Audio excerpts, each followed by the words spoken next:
warahmatullahi wabarakatuh. Perkenalkan, nama saya Raiza Aulia, Stambuk G701-18128. Saya Nurlia Agustina, Stambuk G701-18175. Saya Gita Indah Cahyani, Stambuk G701-18034.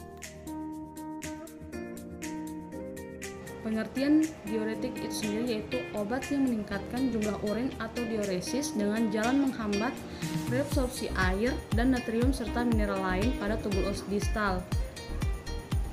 Pada percobaan ini, obat yang kami gunakan yaitu 3 jenis golongan diuretik, yaitu pertama obat furosemid, yaitu golongan obat diuretik loop yang memiliki indikasi edema atau pembengkakan, hipertensi atau darah tinggi, serta hiperkalemia atau meningkatnya kadar kalium dalam darah.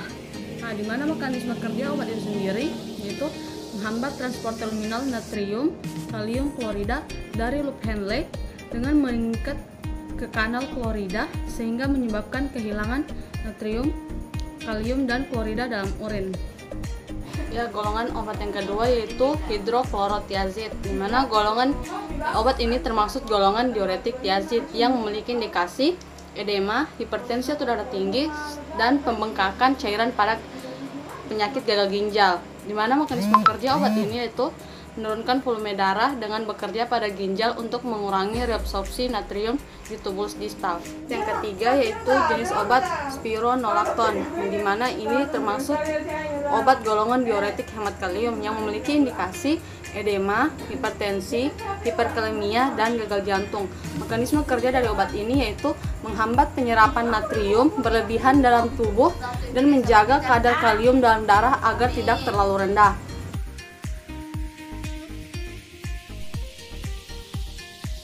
Rute pemberian dilakukan secara intraperitoneal, dilakukan menggunakan jarum suntik, memegang mencit dengan menjepit bagian tengkuk menggunakan ujung jari dan jari telunjuk, dan ekornya dijepit di antara jari manis dan kelingking. Memposisikan tubuh mencit dalam keadaan terbalik, di mana kepala lebih rendah dari abdomen. Lalu membersihkan bagian abdomen menggunakan alkohol 70%.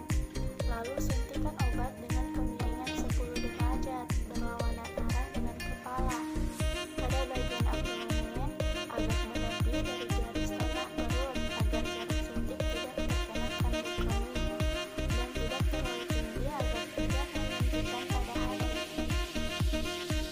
Pertama, obat furosemid dosisnya 20-100 mg 6-8 jam, tidak melebihi dari 600 mg per hari. Kedua yaitu obat hidroklorotiazid, dosisnya bersifat individual, maksimal 100 mg setiap hari, edema 25-100 mg setiap hari dalam 1-2 dosis terbagi.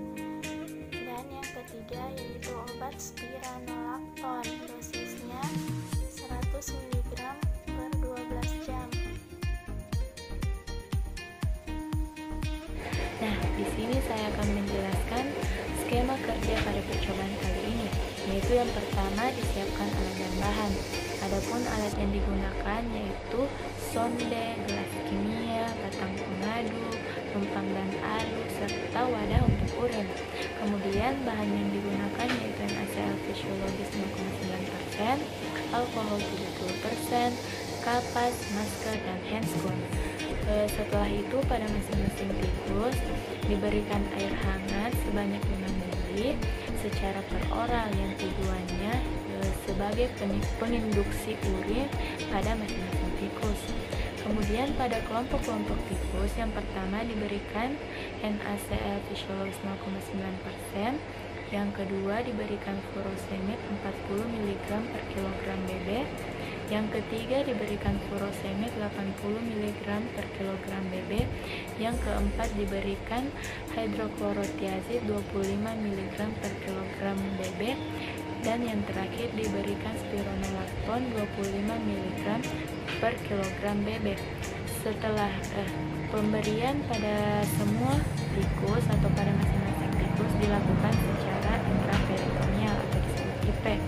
Kemudian setelah itu diamati tingkat kejernihan dan kekeruhan pada urin tikus, dan dilihat frekuensi urin atau dihitung frekuensi urin pada menit ke-30, pada menit ke-60, serta pada menit ke-90. Nah, setelah itu dihitung jumlah kumulatif pada volume urin.